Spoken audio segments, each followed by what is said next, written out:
बिस्मिल्लाहिर्रहमानिर्रहीम। अस्सलाम वालेकुम नाज़रीन, आप यूट्यूब चैनल देख रहे हैं। मैं इमरान खान हूँ। मियाँ नवाज शरीफ साहब का सबसे बड़ा दुश्मन कौन है? मियाँ नवाज शरीफ साहब इस हालत में क्यों पहुँचे हैं और वो कौन है जिसने उनको यहाँ तक पहुँचाया है? इसके बारे में बहुत सारी अलग अलग किस्म की कहानियाँ मौजूद हैं। लेकिन मरीम नवाज साहिबा के बारे में बहुत सारे लोग कहते हैं कि अगर ये अपने ऊपर कंट्रोल रखती और मियाँ नवाज शरीफ साहब इनको एक लेवल से आगे ना जाने देते तो शायद आज PMLN की ये हालत ना होती या मियाँ नवाज शरीफ साहब को इतने मुश्किल हालात का सामना ना करना पड़ता। लेकिन क्या ये सिर्फ एक प्रोपेगेंडा है नून लीग के खिलाफ? कुछ हकाइक मैं आपके सामने रखता हूँ मरीम नवाज साहिबा की पॉलिटिक्स के हवाले से। वैसे तो उनकी जो ज़ाती ज़िंदगी है वो बड़ी दिलचस्प है, लेकिन आपको पता है मैं ज़ाती मामलात के अंदर नहीं जाता और ना उसके ऊपर बात करता हूँ। तो आ जाएँ सीधा सीधा उनकी सियासी ज़िंदगी के ऊपर। इसमें एक चीज़ ज़रूरी है जो मैं आपको बता दूँ कि डॉक्टर यास्मीन राशिद साहिबा, क्योंकि बहुत पुरानी डॉक्टर हैं और प्रोफेसर हैं, वो बताती हैं कि मरीम नवाज साहिबा के लिए सिर्फ एक मरतबा कानून तोड़ा गया किंग एडवर्ड मेडिकल कॉलेज का, तो इनको इनके वालिद ने पूरी ताकत लगा के अपने इक़्तिदार की इनके लिए सीढ़ी बनाया अपने इक़्तिदार को कि ये डॉक्टर बन जाए मेरी बेटी, लेकिन हो नहीं पाया। तो मरीम नवाज साहिबा बहुत लाडली हैं अपने वालिद की और इनके वालिद ने इनके लिए आउट ऑफ द वे जाके रास्ते निकाले कि वो तालीम की वो सारी कामयाबियाँ हासिल करें जो वो चाहती हैं, लेकिन उसके बावजूद अनफॉर्चुनेटली वो कामयाब नहीं हो सकी और फिर उनकी शादीशुदा ज़िंदगी शुरू हो गई और मरीम नवाज साहिबा एक घरेलू खातून के तौर पे अपनी ज़िंदगी गुजार रही थी। इवन जब नवाज शरीफ साहब जब इक़्तिदार में थे, जिला वतनी से पहले या पाकिस्तान से बाहर जाने से पहले, मुशर्रफ साहब के साथ डील होने से पहले, जब वो इक़्तिदार में थे 97-98 में, तो हुसैन नवाज़ को वो पॉलिटिक्स में लाना चाहते थे। हुसैन नवाज साहब से मशवरे करते थे और हुसैन नवाज साहब से ही मशवरे कर रहे थे जब जनरल मुशर्रफ साहब को हटाया गया और उनको पाकिस्तान से बाहर रोकने की कोशिश की गई। और फिर बाद में जनरल मुशर्रफ साहब ने इक़्तिदार पे कब्जा कर लिया, नवाज शरीफ साहब गिरफ्तार हो गए और फिर नवाज शरीफ साहब की पूरी फैमिली पाकिस्तान से बाहर चली गई। तो मरीम नवाज साहिबा भी अपने हस्बैंड कैप्टन सफदर के साथ पाकिस्तान से बाहर चली गई। इनका सियासत में कोई रोल नहीं था। इस बीच में एक आदमी पाकिस्तान में रह गया जिसका नाम है हमजा शहबाज, और ये अकेला पाकिस्तान में था, बाकी सारा ख़ानदान जो है वो पाकिस्तान से बाहर था। पहले ये जद्दा में रहे, फिर ये चले गए बरतानिया जहाँ पे इनकी जायदादें थीं, इनका कारोबार था, इनकी बहुत सारी चीज़ें वहाँ पे थी। ये वहाँ चले गए, वहाँ जाके इन्होंने काम शुरू कर दिया। पाकिस्तान वापस आने के बाद भी नवाज शरीफ साहब ने अनाउंस किया था कि मेरा सियासी जानशीन हमजा शहबाज है। अब यहाँ से मसला शुरू होता है। नवाज शरीफ साहब के आसपास कुछ ऐसे लोग हैं जिनमें सर फहरिस्त परवेज़ रशीद साहब हैं, जो फ़ौज से बहुत ज़्यादा नफरत करते हैं, जिन्हें हमेशा से यूनिफॉर्म से चिढ़ है, फ़ौज से बहुत ज़्यादा उनको नफरत है। और वो इस बात को जानते थे कि हमजा शहबाज या शहबाज शरीफ इदारों से लड़ने के हामी नहीं हैं। वो कभी भी फ़ौज के साथ बगावत नहीं करेंगे, वो कभी भी फ़ौज के साथ लड़ाई नहीं करेंगे, वो कभी भी फ़ौज के साथ झगड़ा करके उसको दीवार के साथ नहीं लगाएंगे। और वो हर हाल में ये चाहते थे कि फ़ौज की बेइज्जती हो और फ़ौज को दीवार के साथ लगाया जाए। फ़ौज से उनका एक बोग्स है, इसके लिए कोई वजह नहीं चाहिए होती। आपको किसी पे भी किसी भी वजह से गुस्सा आ सकता है। तो उनका एक फ़ौज के साथ एक मामला था और वो ये समझते थे कि फ़ौज को पाकिस्तान के अंदर बिल्कुल बेअमल कर दिया जाए, और बहुत सारे मामलात जो हैं उनके अंदर फ़ौज की मुदाखलत उनको पसंद नहीं थी। और फ़ौज मुदाखलत बाद मामलात में करती है, बाद में मुझे भी पसंद नहीं है, लेकिन ठीक है। लेकिन दुश्मनी का भी एक एक एक लेवल होना चाहिए, वो उससे आगे जाना चाहते हैं हमेशा से। तो मरीम नवाज साहिबा का पॉलिटिक्स में कोई किरदार नहीं था। शहबाज शरीफ साहब वज़ीर आला पंजाब बने, हमजा शहबाज साहब जानशीन बने नवाज शरीफ साहब के। नवाज शरीफ साहब की गाड़ी वही चलाया करते थे और नवाज शरीफ साहब से वो पॉलिटिक्स सीख रहे थे। तो आने वाले दौर में मुस्लिम लीग नून का लीडर माना जा रहा था कि हमजा शहबाज होगा, लेकिन फिर परवेज़ रशीद साहब वगैरह ने, क्योंकि हमजा शहबाज ने, मुझे अच्छी तरह याद है जब 2013 में मुस्लिम लीग नून हुकूमत में आई तो हम उनका बाहर खड़े होकर इंटरव्यू करते, तो हमने पूछा जी अब आप मुशर्रफ साहब का क्या करेंगे? तो उन्होंने कहा जी कुछ भी नहीं, हमने क्या करना है। और वो गोल कर गए बात को और उन्होंने कोई ऐसी बात नहीं की जिसमें गद्दारी का कोई लफ्ज़ शामिल हो। तो इस बात पर भी बड़ा रिएक्शन आया पार्टी के अंदर। तो परवेज़ रशीद साहब और कुछ सहाफ़ी हैं और कुछ नवाज शरीफ साहब की किचन कैबिनेट के लोग हैं, उन्होंने फिर हमजा शहबाज को इररेलेवेंट करने के लिए रायविंड के अंदर एक झगड़ा करवा दिया कैप्टन सफदर और हमजा शहबाज के दरमियान। और उस झगड़े के नतीजे में मामला गालम गलोच तक पहुंचा और धक्कम पेल तक पहुंचा। हमजा शहबाज साहब से नवाज शरीफ साहब की दूरी इस मामले की वजह से शुरू हुई और फिर मरियम नवाज साहिबा को उन्होंने पॉलिटिक्स के अंदर इन करने के लिए आहिस्ता आहिस्ता काम शुरू किया, क्योंकि मरियम नवाज साहिबा को फौज पे गुस्सा था, इसलिए कि उनके वालिद मियां नवाज शरीफ साहब को गिरफ्तार किया गया था और फौज ने इक़्तिदार पे कब्जा किया था मुशर्रफ साहब की सरबराही में। तो मरियम नवाज साहिबा का जो गुस्सा था फौज के ऊपर, उसको उन्होंने इस्तेमाल किया और उनको पॉलिटिक्स के अंदर लाना शुरू किया। सबसे पहले ये हुआ कि मरियम नवाज साहिबा की सहाफ़ियों से मुलाकातें करवाना शुरू की, कुछ सिविल सोसाइटी के लोगों से मुलाकातें करवाना शुरुकी, उनकी इंटरेक्शन कुछ लोगों से करवाना शुरू की और लोगों का एक ग्रुप ऐसा बनाया गया जो रायवंड जाता था और मरियम नवाज साहिबा को ग्रूम करता था। मुझे उनके नाम पता है, कुछ लोग मान जाएंगे आज और कुछ नहीं मानेंगे, लेकिन ये लोग जाते थे मरियम नवाज साहिबा से गपशप लगाते थे, उनके साथ पॉलिटिकल बातचीत करते थे, उनको बोलना चालना, लोगों को फेस करना, डिस्कशन करना, इन चीज़ों के अंदर उनको ग्रूम किया जा रहा था। और बाहर आने के बाद ये लोग अक्सर हंसते भी थे ऊंची ऊंची आवाज़ में। इनमें एक दो लोग मेरे वाकफ़ हैं, वो बताते हैं कि जी हमें बड़े लतीफ़े होते थे रावण के अंदर और मरियम नवाज साहिबा की जो ज़हनी सलाहियतें हैं उनके ऊपर हम बाहर आकर हंसते थे। बहरहाल मरियम नवाज साहिबा को ट्रेन किया गया काफ़ी हद तक और उसके बाद इनको मॉडल टाउन के अंदर एक दफ्तर बनाकर दे दिया गया। हमजा शहबाज साहब को मियां नवाज शरीफ साहब से दूर किया जा रहा था, मरियम नवाज साहिबा को रास्ता बनाकर दिया जा रहा था कि आप नवाज शरीफ की जानशीन बने, और यहीं से खराबी पैदा हो रही थी, क्योंकि मरियम नवाज साहिबा ना पाकिस्तान के इदारों को जानती थी, ना पाकिस्तान की सियासत को जानती थी, ना पाकिस्तान के पॉलिटिकल सिस्टम के अंदर उनकी कोई ट्रेनिंग थी। लेकिन उनके पास सिर्फ एक ही सहूलत थी कि उनके वालिद पाकिस्तान के वज़ीर आज़म रह चुके हैं और तीसरी मरतबा वज़ीर आज़म बनने वाले हैं, लिहाजा उनको घर के अंदर हर चीज़ की फैसिलिटी दी गई। मरियम नवाज साहिबा ने पॉलिटिक्स शुरू की मॉडल टाउन के एक दफ्तर से और यहीं मेरी पहली मुलाकात मरियम नवाज साहिबा से हुई। अच्छा, इससे पहले एक और इंसिडेंट भी हुआ जब मेट्रो की ये जो बस इन्होंने चलाई लाहौर में, इसका इफ्तिताह हुआ तो मरियम नवाज साहिबा को लाकर वीआईपी जगह पे बिठाया गया और हमजा शहबाज की जगह मरियम नवाज साहिबा को फौकियत दी गई। वहाँ पे एक तस्वीर भी मुझे याद है कि एक बच्चा मरियम नवाज साहिबा को गत्ते की बनी हुई एक बस जो है वो गिफ्ट कर रहा था, तो वो बस भी उन्होंने उससे ली थी। तो यहाँ मरियम नवाज साहिबा लाइमलाइट में आती हैं और फिर मॉडल टाउन के दफ्तर से पीटीआई को काउंटर करने के लिए एक नया मीडिया सेल बनाती हैं, पीएमएलएन का सोशल मीडिया सेल। यहां मेरी पहली मुलाकात हुई मरियम नवाज साहिबा के साथ। वो मॉडल टाउन वाला इनका घर है जहां पे ये पहले रहा करते थे, अब वहां पे दफ्तर है। तो मज़हर अब्बास साहब सीनियर सहाफ़ी हैं, वो मुझे लेकर मरियम नवाज साहिबा से मिलने के लिए गए। वहाँ 2-3 चीज़ें हुई थी, मैंने वो लिख रखी हैं, मुझे अच्छी तरह याद है वो सारा वाक़या। मैंने मज़हर अब्बास साहब से हाल ही में दोबारा गुफ्तगू की तो हमने ये सारा रिकॉल भी किया था।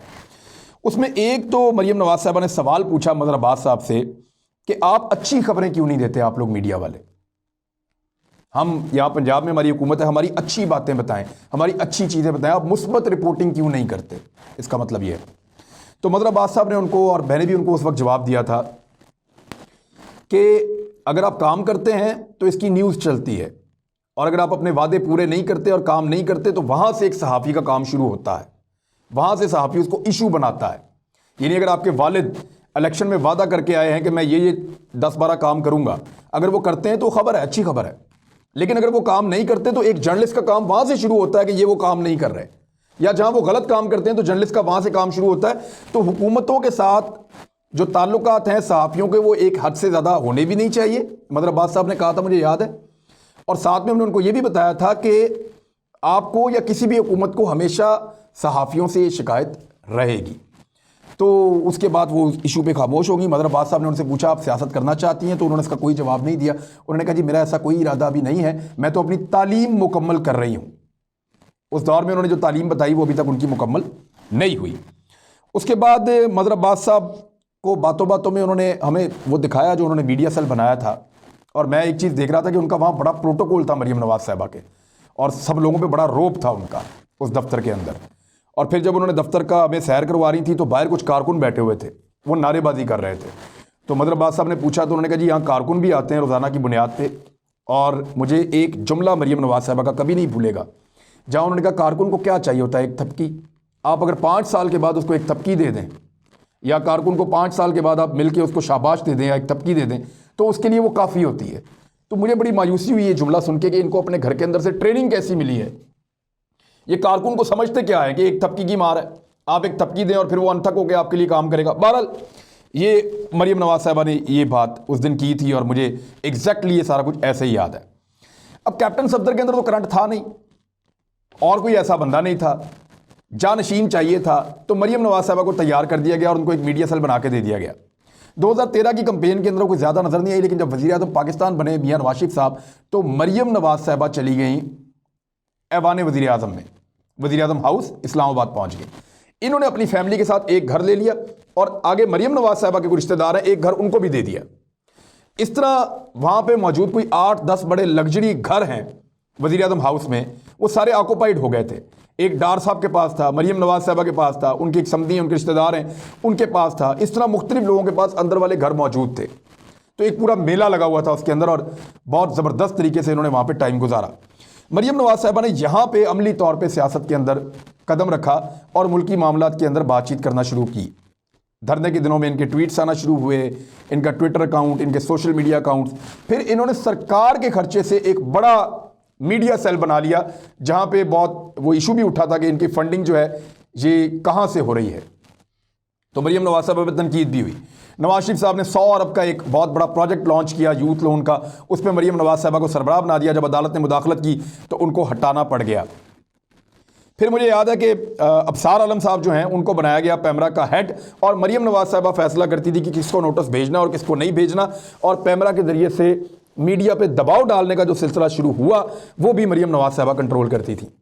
तो इस तरह सोशल मीडिया और पाकिस्तान के मीडिया के ऊपर अपना कंट्रोल हासिल करने के लिए मरियम नवाज साहबा ने अमली तौर पे काम शुरू किया। सहाफ़ियों से इनकी मुलाकातों का सिलसिला जारी था और फौज पे इनका गुस्सा कम नहीं हो रहा था।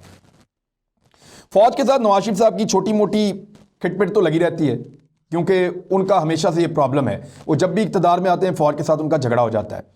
एक मीटिंग हुई वज़ीर आज़म हाउस में, और वो जो मीटिंग हुई उसको हलफन खुफिया रखा गया, यानी वो अंडर ओथ थी, हलफ था कि ये खुफिया रखी जाएगी। उस मीटिंग के अंदर बहुत सारे हकायक बयान किए गए। उन हकायक में से मनपसंद हकायक को अलग करके मुबैना तौर पे मरियम नवाज साहबा ने डॉन लीक्स करवा दी, और इसके अंदर कुछ और लोग भी मुलव्विस थे। मरियम नवाज साहबा का नाम आ रहा था इसमें। ये जो डॉन लीक्स हुई, यहाँ से फौज और नवाज शरीफ साहब के हालात बहुत ख़राब हो गए और इसके लिए बुनियादी तौर पे जिम्मेदार करार दिया जाता है। आज तक लोग कहते हैं कि मरियम नवाज इसके पीछे थी, जिनको बाद में रेस्क्यू कर दिया गया। और चौधरी निसार ये सारी बात जानते थे। चौधरी निसार साहब ने मियाँ साहब को वार्न किया कि ये गलत हो रहा है और ये पॉलिटिक्स आपको सूट नहीं करती, आप इदारों के साथ तसादुम या झगड़ा ना करें, इदारे इसी मुल्क के हैं। लेकिन मरियम नवाज साहबा को फौज पे गुस्सा था और वो उस गुस्से को उतारना चाहती थी, और वो लोग जो मरियम नवाज साहबा के करीब थे, परवेज़ रशीद साहब वगैरह या इस किस्म के और लोग, वो इसमें उनका साथ दे रहे थे। आहिस्ता आहिस्ता मरियम नवाज साहबा ने नून लीग में एक नया ग्रुप बनाया, जैसे तलाल चौधरी, दानियाल अजीज़ और इस किस्म के बहुत सारे नाम हैं। ये यंग लोगों को वो आगे लेकर आ रही थी और उनको फौज के खिलाफ बोलने पर, इदारों के खिलाफ बोलने पर उकसा रही थी। फिर थोड़े अरसे के बाद एक और ख़बर आई, डॉन लीक्स के हवाले से इंक्वायरी हुई। एक वज़ीर साहब हैं, उनको हाथ धोना पड़ा अपनी वजारत से, कुछ और लोगों के साथ बड़े मुश्किलात पेश आ गई। मरियम नवाज साहबा ने ये एक क्राइटेरिया बना दिया कि जो इदारों को जितना बुरा भला कहेगा उसकी पार्टी में उतनी तरक्की और पजीराई होगी। और फिर आपने देखा ऐसे बहुत सारे लोगों को ओहदे मिले जो फौज के खिलाफ या जजेस के खिलाफ बोलते थे। बाद में पनामा लीक्स आने के बाद ये ख़ानदान मुश्किल में पड़ गया। तब मरियम नवाज साहब के मशवरे के ऊपर ही मियां नवाज शरीफ साहब ने कौम से भी खिताब किया, इन्हीं लोगों के मशवरे पे। हालांकि चौधरी निसार अली खान साहब मना कर रहे थे और उन जैसे समझदार लोग कह रहे थे कि मियां साहब इसके अंदर एक लेवल से आगे आप ना जाएं, आप इसको गलत तरीके से हैंडल कर रहे हैं। मियां साहब ने ना सिर्फ कौम से खिताब किया, कौमी असम्बली के अंदर झूठ बोला और बाद में कतरी खत भी जमा करवा दिया इन्हीं के मशवरों पर। और यही वो मरियम नवाज साहबा हैं जिन्होंने 2013 के इंतखाबात से पहले, जब ये नई नई पॉलिटिक्स में आ रही थी, तो इनकी कुछ खवातीन सहाफ़ियों से दोस्ती हो गई। ये व्हाट्सएप के ऊपर उनके साथ राब्तों में रहती थी। सना बुच्चा साहिबा एक प्रोग्राम कर रही थी जिसमें महमूद रशीद साहब ने यह कहा कि इनकी प्रॉपर्टीज़ हैं बैरून मुल्क और ये बेनिफिशियल ओनर हैं। तो मरियम नवाज साहबा ने उनको व्हाट्सएप किया कि जनाब मैं आना चाहती हूँ टीवी पे। उन्होंने इनको लाइन पे ले लिया। तो इन्होंने कहा कि मेरी लंदन तो क्या पाकिस्तान में भी कोई प्रॉपर्टी नहीं है, और वो जुमला आज भी हॉन्ट कर रहा है पीएमएलएन को, इनका पीछा कर रहा है। यहां मरियम नवाज साहबा का ये जुमला, बाद में कतरी खत और बाद में बार बार स्टेटमेंट्स, और फिर जब इन्होंने एक ज़िमनी इलेक्शन लड़ा लाहौर में, तो उस इलेक्शन में इन्होंने पूरी कंपेन फौज के खिलाफ चलाई, जजेस के खिलाफ चलाई। जजेस को इन्होंने फ्री कैन कहा, फौज के ऊपर इन्होंने तनकीद की और ये सारा मामला करप्शन से या कानूनी केसेस से हटाकर इसको एस्टेब्लिशमेंट और अदलिया के खाते में डाल दिया। तो ये मरियम नवाज साहबा की पॉलिटिक्स की वजह से मुस्लिम लीग नून उन इदारों जिनके साथ एक वर्किंग रिलेशन था उनका, उनसे दूर होते होते कट ऑफ हो गई। अब पार्टी के अंदर उन लोगों की बजीराई हो रही थी जो लोग फौज को बुरा भला कह रहे थे। यहां मैं आपको याद दिला दूं कि डॉन लीग्स जो है उसके अंदर बहुत सारे हकायक मौजूद थे, लेकिन उसमें से चुनकर वो हकायक लीक किए गए जो फौज को हिट कर रहे थे और उसमें मिर्च मसाला भी शामिल किया गया। लिहाजा ये एक बहुत बड़ा केस था जिस पे फौज को इस बात का अंदाजा हुआ कि ये तो हमारे दुश्मन का नैरेटिव है जो ये पॉलिटिकल पार्टी उठा रही है और हुकूमत वक्त उठा रही है। उससे उनको बहुत वो डीमोरल हुए। फौज एक इदारा बहुत डीमोरल हुआ। मुस्लिम लीग नून इस लेवल तक गई कि एक दिन कैप्टन सफदर ने पाकिस्तान की फौज के अंदर कादियानियों की निशानदेही शुरू कर दी और इस किस्म के नारे लगवाए और इतनी नफरत फैलाई कि लोगों में एक कंपेन शुरू करवा दी पाकिस्तान की फौज के खिलाफ।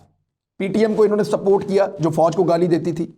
मरियम नवाज साहबा के अपने तकरीबात के अंदर ये जो दहशतगर्दी है इसके पीछे वर्दी है, ये बार बार कहा गया और गालम गलोच का एक नया सिलसिला शुरू हो गया पाकिस्तान के सोशल मीडिया पे। इसमें पाकिस्तान तहरीक इंसाफ ने भी इनके साथ वही किया और इन्होंने पाकिस्तान तहरीक इंसाफ के साथ वही किया और फिर पाकिस्तान की सियासत के अंदर गुस्सा जज्बात ये बढ़ते चले गए। मरियम नवाज साहबा जो है उनको जेल भी जाना पड़ा अपने वालिद के साथ, फिर वो बाहर आई, फिर उनको दोबारा जेल जाना पड़ा और अब इस वक्त सूरत हाल ये है कि मरियम नवाज साहबा के वालिद एक डील के नतीजे में पाकिस्तान से बाहर जा चुके हैं। उनकी तैमाददारी के लिए मरियम नवाज साहबा बाहर निकली थी जो इस वक्त पॉलिटिक्स कर रही हैं। पाकिस्तान की हुकूमत उनको गिरफ्तार नहीं करना चाहती इसलिए कि शायद उनको पॉलिटिकल नुकसान से डर लगता है। दूसरी जानिब वो लगातार इदारों पर और हुकूमत पर हमले कर रही हैं। मियां नवाज शरीफ साहब को जब उनके ओहदे से फारग किया गया तो उन्होंने ये फैसला किया कि वो एहतजाज करेंगे। उनकी पार्टी के बहुत सारे समझदार लोगों ने उनको मशवरा दिया कि आप जीटी रोड से मत जाइए, आप लाहौर पहुंचिए और एक हद से आगे तजावज़ मत कीजिए। लेकिन मियां नवाज शरीफ साहब को मरियम नवाज और उनके ग्रुप ने कहा कि नहीं, हम जीटी रोड से जाएंगे और फिर जीटी रोड पे जो कुछ हुआ वो आपके सामने है और उसका नतीजा क्या निकला वो भी आपके सामने है।